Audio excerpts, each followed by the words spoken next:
नमस्कार विद्यार्थी मित्रांनो, मी श्रीराम बेलनूर घेऊन आलो तुमच्यासाठी इलेक्ट्रिकलचे क्लासेस. आता बऱ्याच वेळेस विद्यार्थ्यांना संभ्रम असा निर्माण होतो की क्लास लावावा कुठं. कॉलेजमध्ये बऱ्याच ठिकाणी बऱ्याच वेळेस 1 तारखेला कॉलेज सुरू झालं आहे, कॉलेजमध्ये अजून त्या पद्धतीचं वातावरण नाही आहे. फॅकल्टीज तुमचे जनगणनेसाठी बरेच जण गेलेले आहेत, काही अदर काम ॲडमिशनच्या ॲक्टिव्हिटीजला आहेत. त्याच्यामुळं ते तेवढा वेळ तुम्हाला टीचिंगमध्ये देऊ शकत नाहीत. ओके, त्याच्यामुळे 100% व्यवस्थितरित्या कॉलेजमध्ये तुमचा सगळा सिलेबस होईलच याची गॅरंटी नाही. ओके, आणि जरी होत असेल तर चांगली गोष्ट आहे. कॉलेजचे लेक्चर करा, कॉलेजचे लेक्चर बुडू नका. परंतु ते करत करत ॲडव्हान्स जर तुम्हाला जर इन्फॉर्मेशन हवी असेल, चांगलं नॉलेज हवं असेल आणि उज्ज्वल यशाकडे जायचं असेल तर तुम्ही क्लासेससुद्धा लावू शकतात. ज्यांना क्लास लावायचा आहे अशा विद्यार्थ्यासाठी आपण जालना आणि अंबड या 2 शहरामध्ये, ओके, जालना आणि अंबड या 2 शहरामध्ये, तर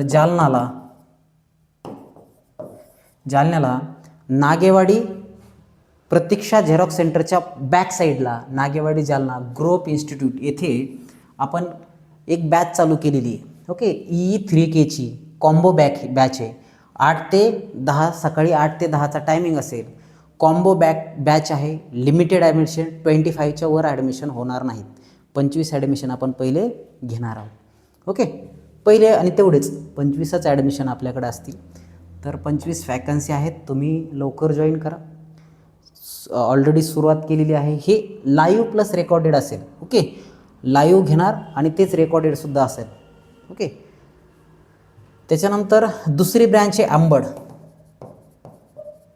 अंबडला पाचोड रोडला VIP हॉस्टेलच्या बाजूला निखिल सर्स पॉलिटेक्निक क्लासेस आहे. म्हणजे सध्या मी जिथून शिकवतो आहे, तर ह्या पॉलिटेक्निक क्लासेसमधून इथून आपण एक दुसरी बॅच चालू केली. बॅचचा टाईम आहे 5 ते 7. परत E3Kचे 4 सब्जेक्ट कोणते? ECN, FP, GTD आणि EEM. तर हे 4 सब्जेक्ट आपण इथं घेणार आहोत. हा मॉर्निंगचा टाईम 8 ते 10 आणि इव्हिनिंगचा टाईम 5 ते 7 असा असेल. अधिक माहितीसाठी या नंबरशी कॉन्टॅक्ट करावा. ओके, आणि एक आपलं चॅनल आहे @बेलनूर सर. याच्यावर तुम्हाला नवनवीन अपडेट येत राहतील, नवीन व्हिडिओ पडत राहतील. ओके, आणि दिनविषयसुद्धा पडत राहतील. तर हे झालं सेकंड इयरसाठी. थर्ड इयरच्या पोरं सध्या कुठं गेलेले आहेत? ट्रेनिंगला गेलेले आहेत. तर हे ट्रेनिंगला वेगवेगळ्या सेंटरला गेलेत. काही संभाजीनगरला गेलेत, काही बीडला गेलेत, काही पुण्याला गेलेत, काही गाव पातळीवर जे सबस्टेशन आहेत तिथं ट्रेनिंग करतायत. कोणी मॅन्युफॅक्चरिंग अँड रिपेरिंग सेंटरला गेलं आहे ट्रान्सफॉर्मरच्या, तर कोणीही IGTRला कोर्सेस करतं आहे. अशा वेगवेगळ्या ठिकाणी गेलेल्या सगळ्या विद्यार्थ्यांना ऑनलाईन शक्य आहे, ऑफलाईन शक्य नाही. ते प्रत्यक्ष येऊ शकत नाही. तर यांच्यासाठी रात्री 7 ते 8:30 हा आपला ऑनलाईनचा टाईम असेल.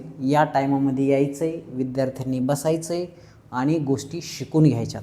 ओके, तर इथं आपण पूर्ण 3 सब्जेक्ट घेणार आहेत. SAP that is switch gear and protection, त्याच्यानंतर AC मशीन, आणि तिसरं आहे RET. Okay, renewable energy technology. तर ही जर समजा तुमचा इलेक्टिव्ह दुसरा असेल तर मग तो दुसरा घेऊ आपण. ओके, तुम्ही जो म्हणताल ते, पण बऱ्यापैकी जालना आणि अंबडचा इलेक्टिव्ह हा RETच घेण्याची शक्यता आहे.